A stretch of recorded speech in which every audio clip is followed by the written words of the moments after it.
won't bite. Oh! I can't say this.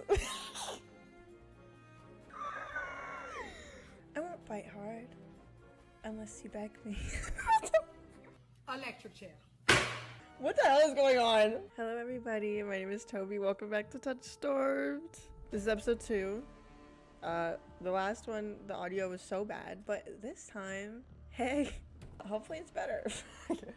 Let's go. The air clings, sodden and heavy. Without the morning crowd, the sunless streets look barren and bleak. Even the peddlers are long gone. Only a pair of crows remain quibbling over stale crusts in the gutter. I feel a ridiculous pang of envy. I need to see the Cinnabon for myself, if only to satisfy my curiosity.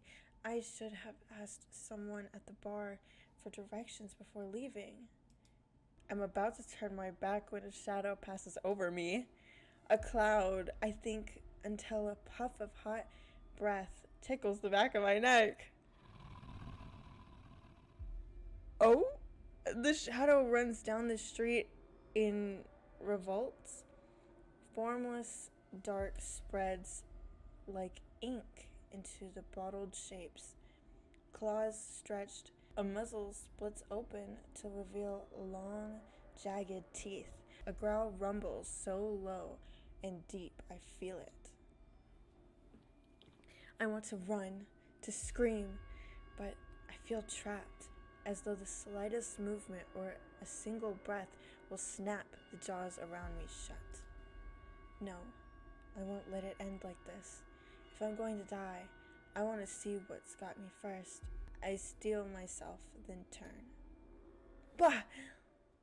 Hot man, hot man, hot man! The shadow vanishes as quickly as it came. I'm left standing in the middle of the street alone, except for a figure reclining in the shape of a nearby stoop. This is so pretty. Oh!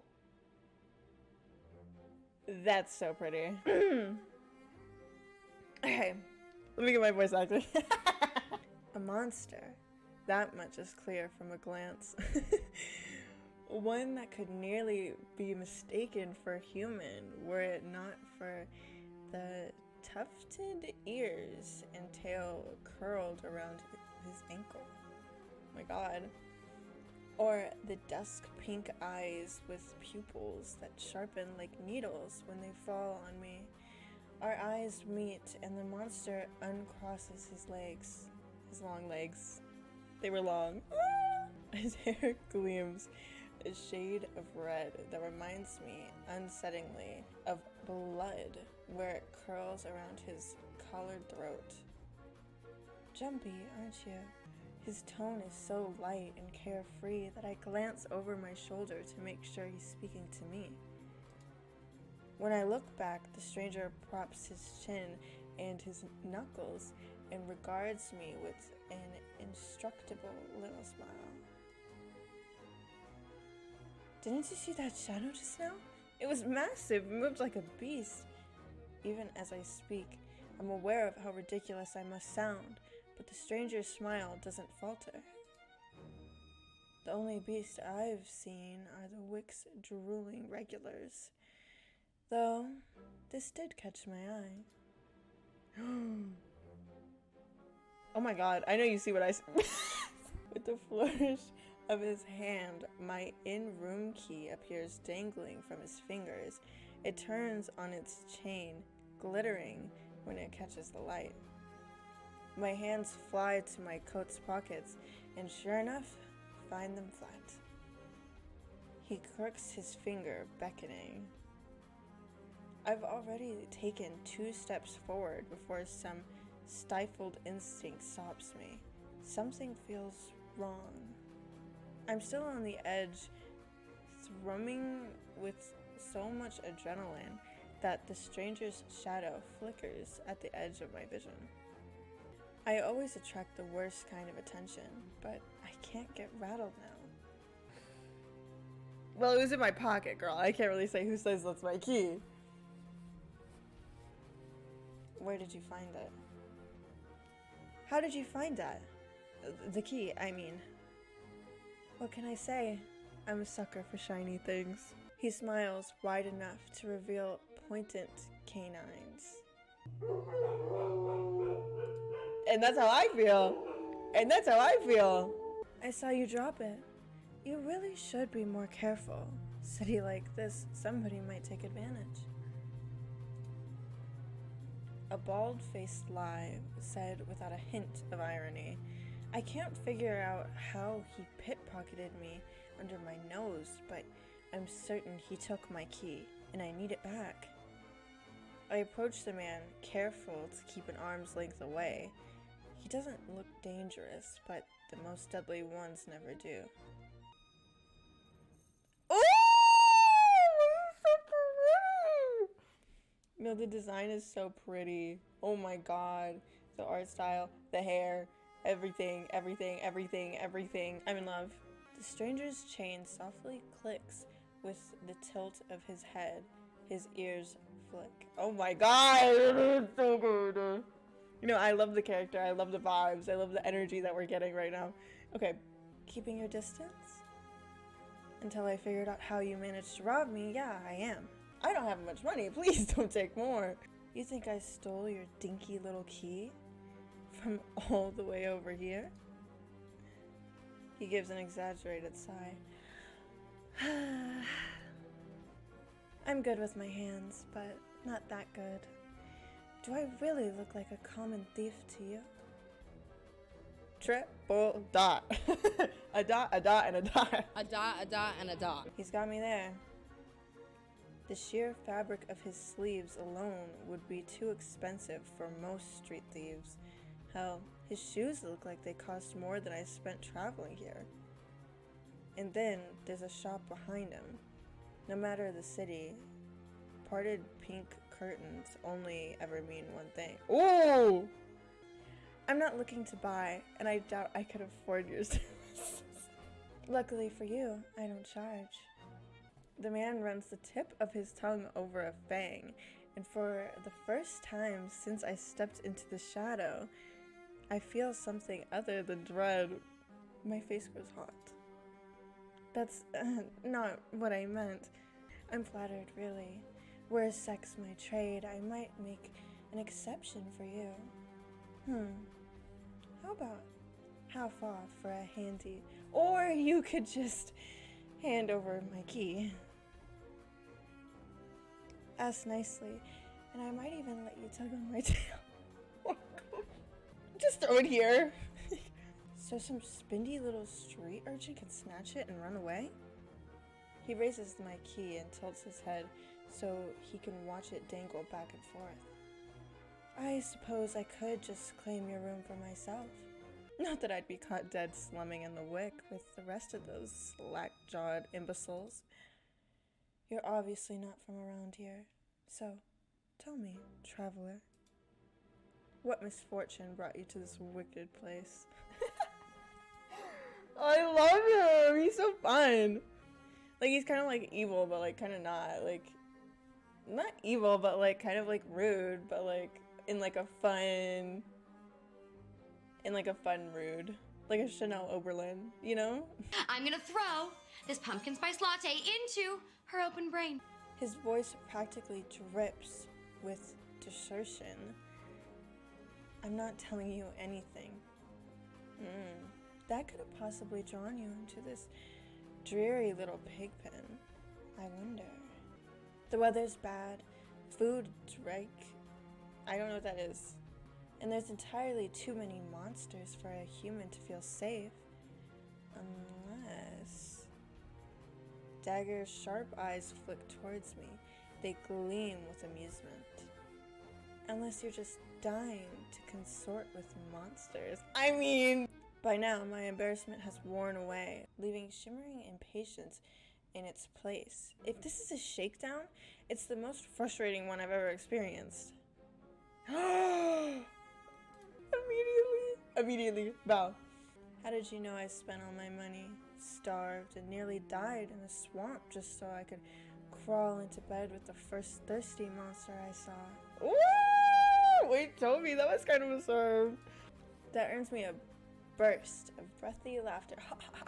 He gazes at me under his dark lashes. Aren't you funny? Could you be any more obvious? I've been told subtlety is not my strength. So, your place or mine? I mean, if I had my key. Oh. If I had my key. If only I had my key, then I might be able to invite you up. Well, he doesn't want to go to the wet wick, like it's nasty in there. His languid gaze glides from me to the key in his hand and back. Come, take my hand and we'll go together. The more he flirts, the more convinced I become that this is some kind of trap. No matter how innocent monsters look, they always have a trick up their sleeves. And something tells me that this one's more dangerous than he lets on, even if he has a lovely laugh. I don't know what you want or why you're messing with me, but I'm not coming any closer until I know you aren't going to attack or bite. I won't bite. Oh! I can't say this. I won't bite hard unless you beg me. Electric chair. What the hell is going on? No matter what I say, he finds a way to twist my words into innuendos. Even when I'm silent, he goes on as though we're having a conversation, not a standoff. Do you like dancing? There's a traveling troupe performing in Hightown tonight. There's life in this dreadful place, if you know where you look. You look like you know the city well.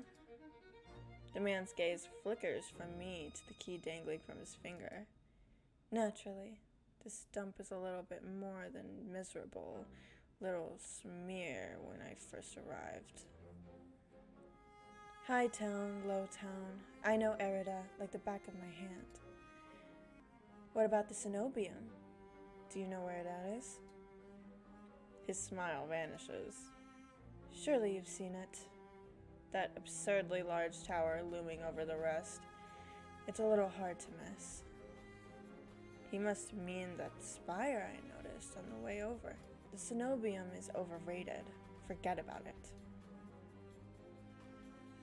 I can show you things, those stuffy boars in their Oh! I didn't even, I can't say that. Tower. Anyways. I've already got plans. Oh? Have you pressing manners at the Cenobium? Lunch dates with librarians? Tea time with the most esteemed abbess? That's my business. What's it matter to you? I square my shoulders and the amusement bleeds out of him. Your loss. The stranger, finally bored of his tedious game, extends his hand towards me. The key rests on his palms, neatly divided skin and leather. When he makes no other move, I reach for the key, but as soon as my fingers graze smooth brass, his hand springs shut around my elbow. Hey! He yanks me down and I stagger, my soles slipping on the steps.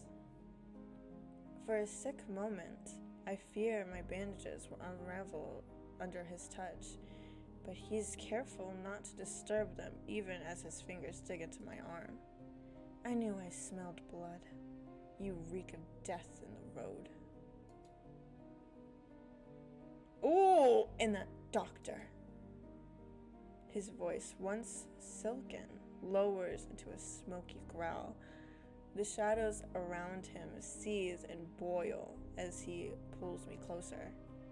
And something else. He murmurs against my throat, nose grazing my jaw. Let go. I try to twist away, but he doesn't budge. His breath trails down my neck, sending a thrill of dread through me. But just when I fear he'll bite, he takes a deep whiff instead.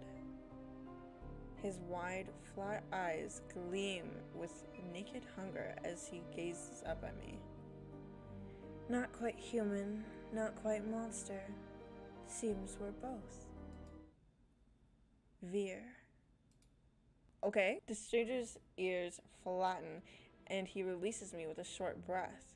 I yank my arm back, massaging it, where his grip graves the bandages. The stranger twists around to watch a woman duck out of the curtains behind him. I leave you all for what? 10 minutes? And you're making trouble again. Will you quit harassing the tourists? The stranger, Veer, I take it, rolls his eyes and flashes. Oh! Okay. I mistaked it. I thought he was saying you're also a Veer, and Veer was like a thing. The stranger, Veer, I take it, rolls his eyes and flashes the cleric a withering smile. So suspicious. Can't you see that this is a friend of mine? I don't know about that. You're kind of a psycho, but I kind of love you. A natural liar. He grins at me and his tail swishes mimickingly. The woman purses her lips at me, clearly unconvinced. I open my mouth to correct him, but Veer cuts in. I was graciously offering my dear friend some free advice. Though his voice remains light and cheerful, his expression darkens. Okay, we gotta go, because he's crazy. Danger's drawn to you like a moth to a flame. It will always find you given time. The woman clucks her tongue as though she heard this recital 100 times ago. Word of advice?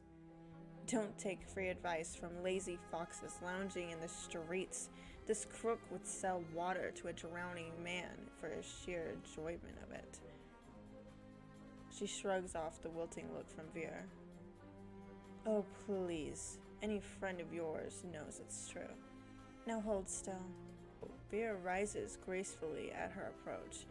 He pushes his hair aside so it drapes over one shoulder, exposing the long line in his neck. And suddenly, it dawns on me that the jingling I've heard earlier wasn't coming from the harness attached to his collar, but a leash. A heavy iron chain wound around a hitching post. He's like tied up, like the padlock to the back of his collar. Veer posed deliberately to hide his leash from me. The woman produces a key ring from her pocket. She rifles through a dozen identical keys before selecting one and slotting. Okay, yeah. Come on. Unless your friend's tagging along on your merry little soulless hunt. Well, we've seen a soulless. They're hunting for soulless inside the city? Words momentarily fail me. The woman regards me with a polite, if tight smile before marching down the stairs. Veer lingers. He stretches his arm over his head with a yawn, and I try not to stare at the way his stomach flattens when he arches his back. Your little secret is safe with me. Try not to get yourself killed, I love him. He's just so fun. Veer hops off the stoop and bounds after the woman. His tail sways merrily, as though he hadn't just lied and threatened me. Did you try that thing I mentioned? The something not? That's the one where you take 3 fingers and actually... Don't tell me. Knowing you, it's disgusting. Veer's airy laughter echoes down the street. It's only after he and the cleric have vanished from sight that I realize I'm still missing something. The key! I forgot about it. Reflectively, I shove my hands into my pocket and find it. The room key. I ease the key from my pocket and smooth my thumb over its teeth as I try to recall a touch, a tell, any hint that veers sleight of hand, but I can't figure out how he did it. Maybe he can like do illusions or something? I don't know. All I know for certain is that the Cenobium saw fit to leash him, a fate I could share, if that's what his vague warning meant. I let my eyes drift skyward, past the lanterns gently swaying in the breeze, the Cenobium faintly visible through the haze. Just one glimpse is all I need. Then I can put this all behind me. Girls, stand up! We're not going! This time, the key goes into my coin purse for safekeeping. That was crazy. That was a little much. I like Veer, but, you know, I can't say all that. It's easy enough to follow the sluggish river that splits Arida in two. A colossal bridge arches over the dark water below. I cross as quickly as I can, climbing over uphill towards the distant tower. Can we just not? Hours later, legs aching, sweat beating on my forehead, I finally find what I'm searching for. The Cenobium of the luminous void.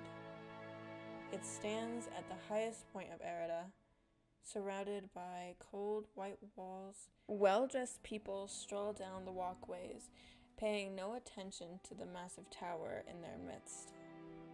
I'm the only one standing before the gate. I crane my neck up and up until the top of the Cenobium tower disappears into the clouds overhead. I frown up at the gate, wondering what horrible traps they might contain.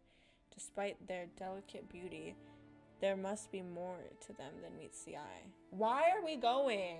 Knocking seems like a terrible idea, but I don't see any other way of making my presence known. I'm halfway up the steps when something moves in my peripheral vision. Pretty! A shadowy figure crouches beneath one of the white walls. They reach out and tug on a vine, as if testing its strength. Oi! You there. The shadow vanishes as quickly as I spotted it, and a grunt-faced man in a crisp charcoal uniform marches up the steps towards me. Ugh, another tourist. Get out of here once you're done gawking. A dismissive wave accompanies his equally dismissive words, and he turns on his heel without even waiting for me to answer.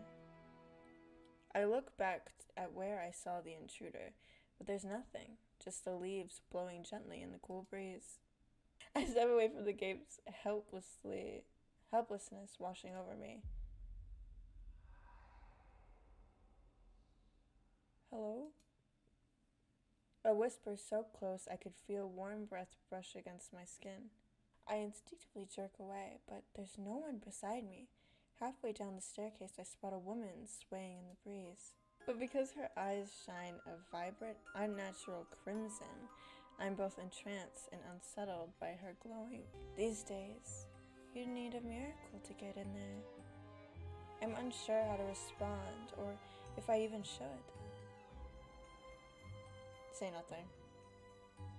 After the experience I've just had, I'm not too keen on indulging strangers with small talk. Despite my silence, she maintains her unflinching stare and smile. Lucky for you, I have miracles for free. Whatever she's selling, I'm not interested. My words come out as a tired breath. No thanks. I start down the stairs, but she abruptly steps into my path. She turns her back to me, and before I can react, she slips her fingers under the lacing of her collar, stripping out of her blouse in broad daylight. What are you doing? As worn fabric unveils bare skin, my panic is smothered by cold horror. A misshapen, sunken scar carves into the woman's body, pitted, gnarling skin, snaked down her shoulders, blooming from a gaping hole in the back of her neck. A shuddering breath escapes me. The hell?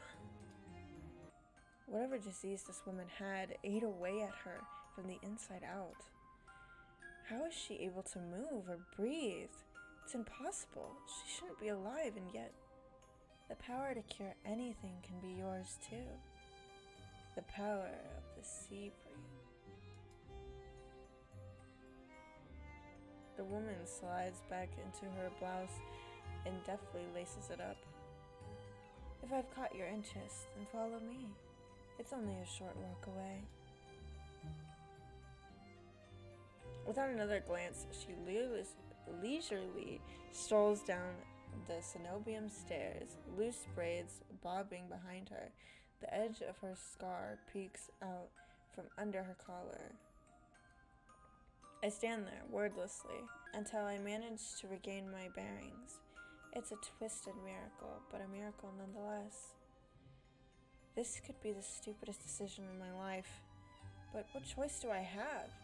I took a final look at the cenobium shut gates, then follow her down the steps. La la la!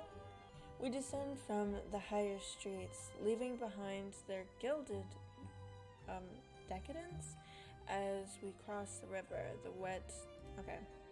But the crimson-eyed woman takes me farther, and then farther still, until I'm met with an all too familiar sight. We're back! My gut lurches when I face the open horizon. The city's outskirts are hardly recognizable in daylight, and probably safer for it. But venturing beyond Erida's walls is a gamble I wasn't prepared to take so soon. Keep going straight, and the sea spring will reveal itself to you. I bark out a bitter laugh, loud and involuntarily. This is a setup. I've fallen for this already. Not that I'm proud of it, but I know a setup when I see one.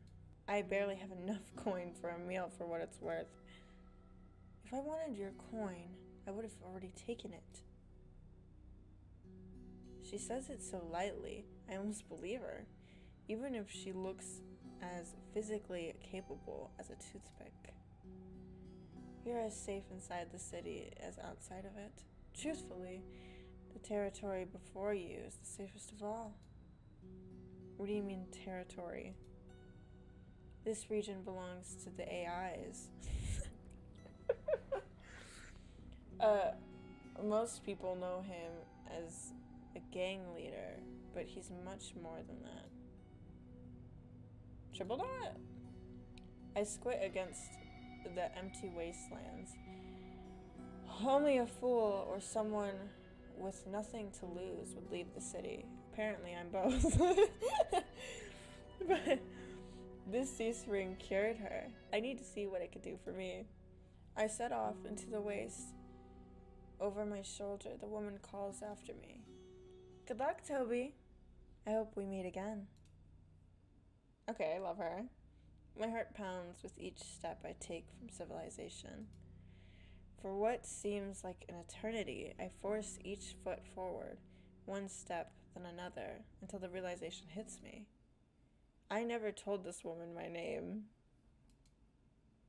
Something pierces the horizon ahead of me. A building nestled into the tall cliffside, but so starkly out of place it might as well be a hallucination.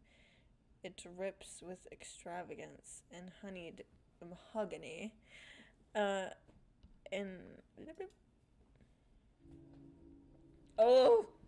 row of dark silhouettes stand out on the horizon. Trees, I think, until I'm close enough to realize that what I mistook for branches were spikes and jutting tendrils, soulless. Several.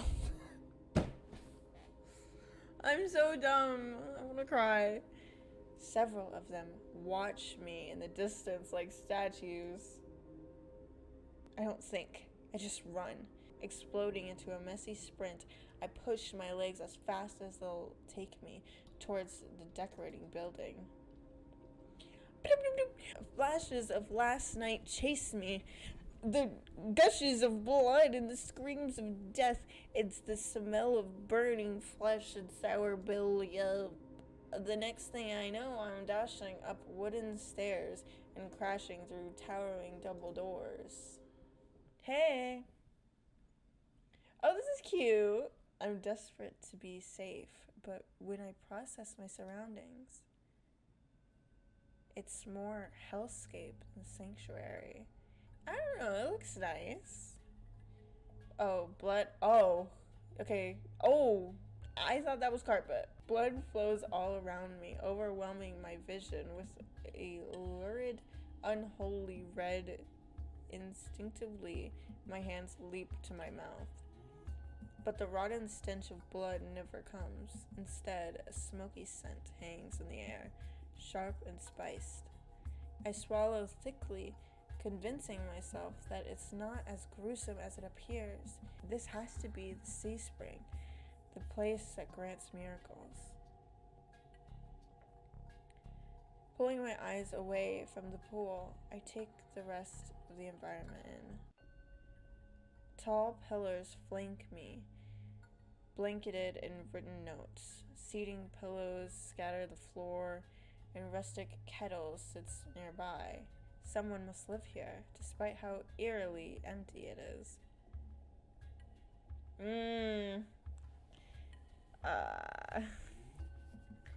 I mean, we're supposed to be here. Hello? Is anyone in here? That's my white side coming out. That's the Caucasian in me that's like... My voice echoes across the tavern without response. I approach the paper-covered pillars. Maybe something here can tell me more. I reach for... I'd say the closest one. I reach for a note in front of me. It reads, "Dear Mother, don't cry for me. I'm sorry I didn't say goodbye, but we'll meet again in another life. I love you so very much. From Iris. P.S. If you ever see me, never speak to me again." It's written in perfect cursive. I've never seen such beautiful handwriting. Before I can ponder it further, a sharp chill runs down my spine. Something is watching me. I quickly set the note back, my eyes darting around the wooden deck, but it's still empty, vacant.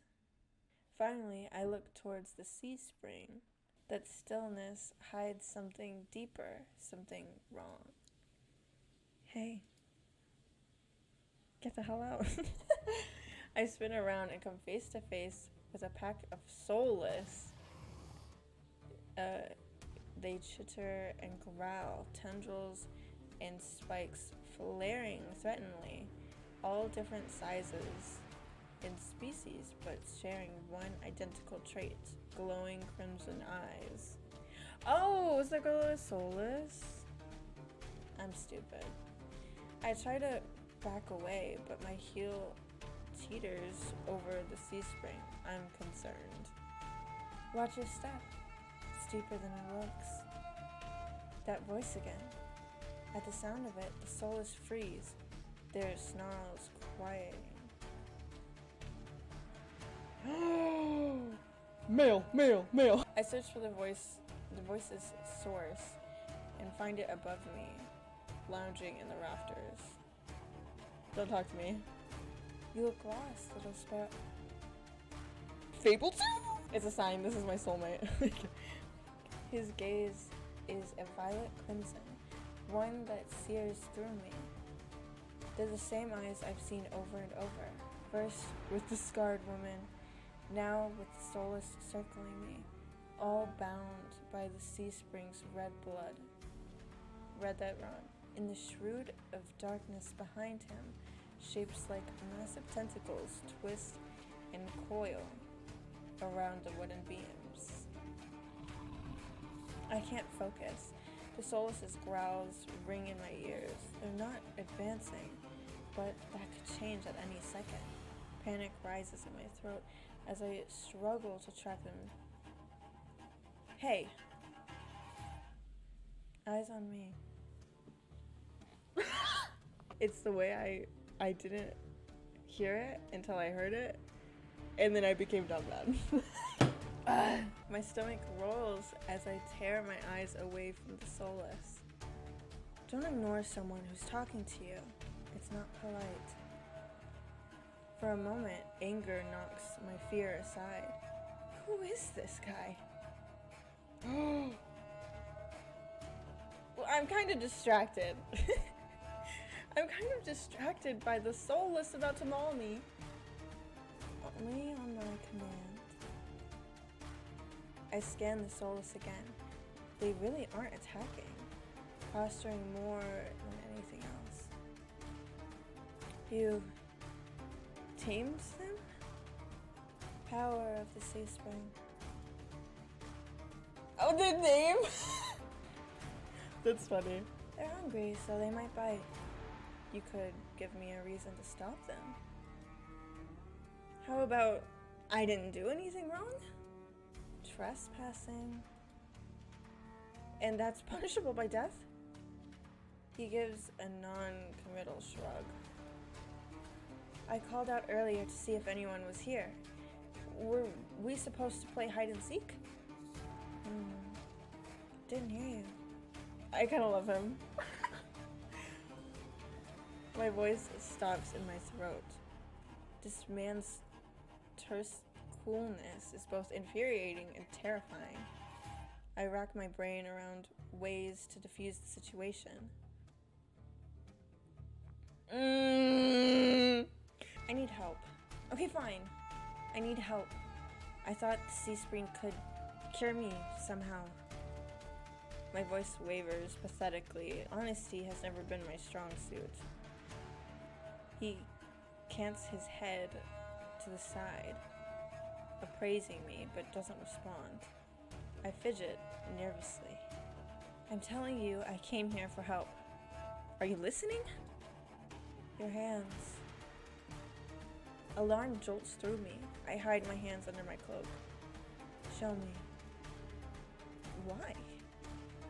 I won't ask twice. I mean, with a sharp huff, I reluctantly hold my hands out. Are you getting off on this or something? Unwrap them. Heat rushes to my face and fire to my tongue. Huh? I should give him a piece of my mind, but not when his soulless are one command away from ripping me to shreds. I mean, yeah, just what he asked. I love the spikes on his boots. Off topic.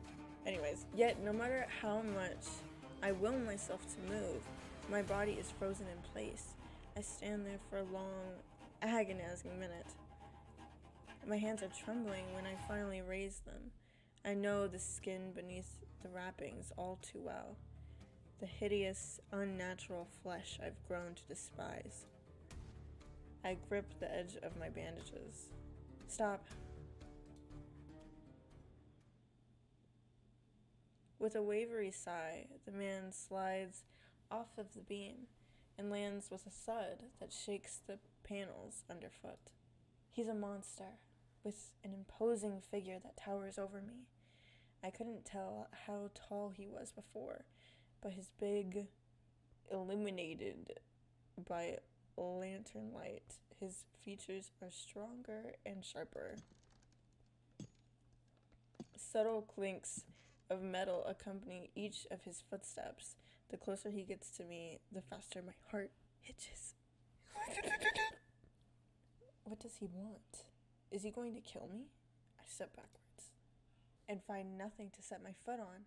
I'd forgotten my back was to the sea spring. I fall right before a warm hand catches my lower back. I'm hovering above the sea spring, the scent of smoke and leather engulfing me. Blazing crimson eyes bore into me. Or mine. Told you to watch your step. I'm too stunned to muster a response. Me too. Like, I weigh nothing. He guides me back to the solid ground and steps back. Okay, that's nice. Following a subtle gesture from his fingers, the soulless around us disperse and relax. The shift in their demeanor is so abrupt it gives me whiplash. The enormous tentacles are no longer in the rafters, though now I doubt I ever saw them all together. Either way, I exhale and breathe a sigh of relief. Thanks. As focused on me as he was before, the monster pays no attention to me now. He kicks some setting pillows out of the walkways, checks the contents of the kettle with a scowl. The sudden disregard is almost insulting. So, that's it? I'm not a threat anymore? Never were one. Then why'd you threaten me? People get honest when they're afraid. In other words, he was messing with me. I drag a hand over my face, exhausted by the fact that this is the second time a monster has provoked me today. We've been through a lot today. Didn't we almost die? Like, this is all taking place in one day. You're Ace, aren't you? Depends who's asking. One of your friends told me this is your territory. She also said you were a gang leader, but there's no one else here. I thought there'd be more people. Ace picks up the kettle and walks to the edge of the sea spring, then dumps out the contents into the endless red. Gang took a walk. Oh my god, his face! Wait, that's so cute. His pleasant smile stretches across his face, ear to ear. Then, in an instant, it drops. I get a sense that I shouldn't ask about his gain again. Okay, so now our main character finally learned how to take a hint. Something must have happened. I've learned to recognize a real leader when I see one. Ace, regrettably, fits that type perfectly. He knows how to scare people, and he expects submission, but it's uncommon for someone so used to being in power to be so alone. Damn, he's lonely. Does he need a friend? You said you came here for help? Depends. Can the sea spring cure a curse? Probably. You mean you don't know? Nope. He shakes out the empty kettle. He's so focused on this kettle. What does he need? And starts collecting stray cups, tidying up. My frustration builds. I narrow my eyes at him in a questioning glare. When he notices, he returns it with an amused smirk. Are you being irritating on purpose? Listen, Sparrow. The sea spring can cure anything. Nothing's stopping you from trying it yourself. What do I have to do? Drink. I have to drink from the sea spring? My eyes glide to the blood-like pool beside us. The idea of ingesting this strange liquid makes my guts turn. Is there a price? Always. Ace taps his temple with a finger. You lose it a little bit. That's it? Might have already beat it to the punch. My humor earns me an amused, fanged grin. This is a little different. When you drink from the sea spring, you forget who you are. Your mind combines with everyone who ever drank before. Humans, monsters, soulless, one big happy family in your head. I don't want to do that. There's already too many voices up here. I can't handle all that. My blood runs cold. I've heard of these before. Group minds. I thought they were just rumors. I've heard whispers of cults performing rituals to bind their members' minds together. It never seemed possible.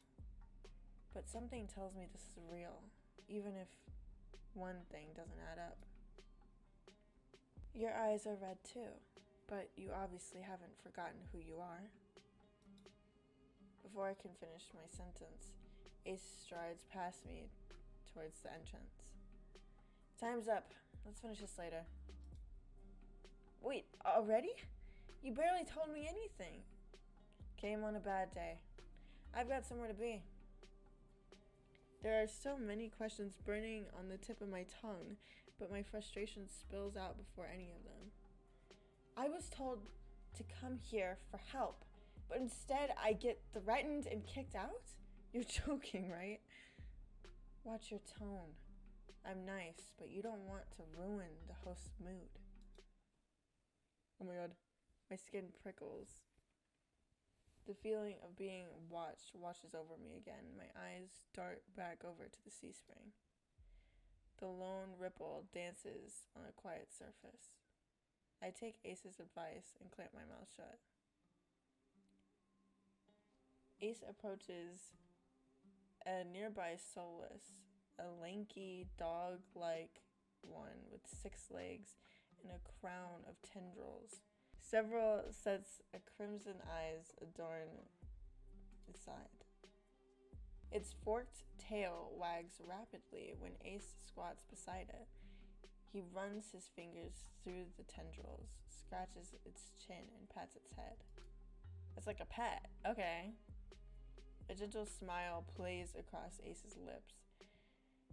The affection he holds for the soulless is painfully clear. I dip my eyes away, my stomach fluttering at the tender sight. Girl, stand up. Stand up. It's getting dark out, so this pretty girl will guide you back.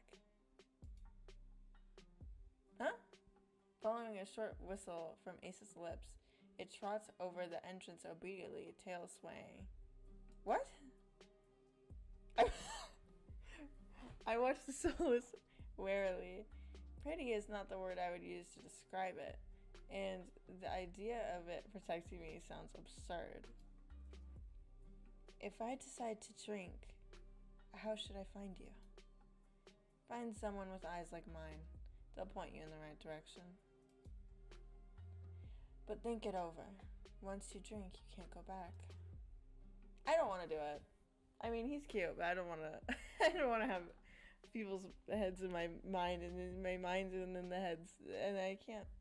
You know. It's a lot to process, but I give a small nod. At least I know I have another option for a cure, as disturbing as it may be. I follow the soulless at a measured distance and watch it nudge a giant door open with ease. When I'm about to cross the threshold, I sneak one last glance behind me. My heart skips a beat when I meet Ace's eyes. I'm about to snap my head away, but he just flashes me with an easy smile. Till next time, Sparrow. I'll buy you a drink for scaring you. Oh my god!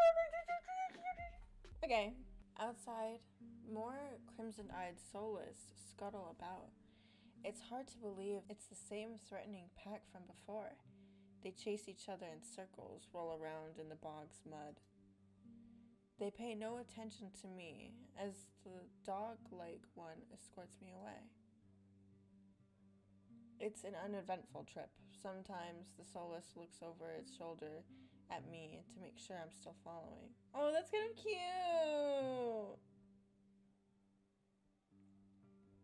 Dusk darkens the sky by the time we reach the city.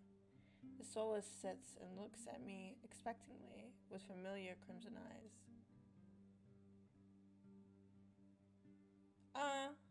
I'll wave. We don't want to get too comfy, you know what I mean? I'm too nervous to do anything, but give it a wave. That seems to do the trick. The soulless spins around and scampers back to the direction we came, vanishing into the darkness. It's barely my first day in Arida, and I've already encountered so many things I thought were impossible, tamed soulless being one of them. My head spins. Maybe I should call it a day. I think so too. Let's go to my husband. I miss my husband. Hello?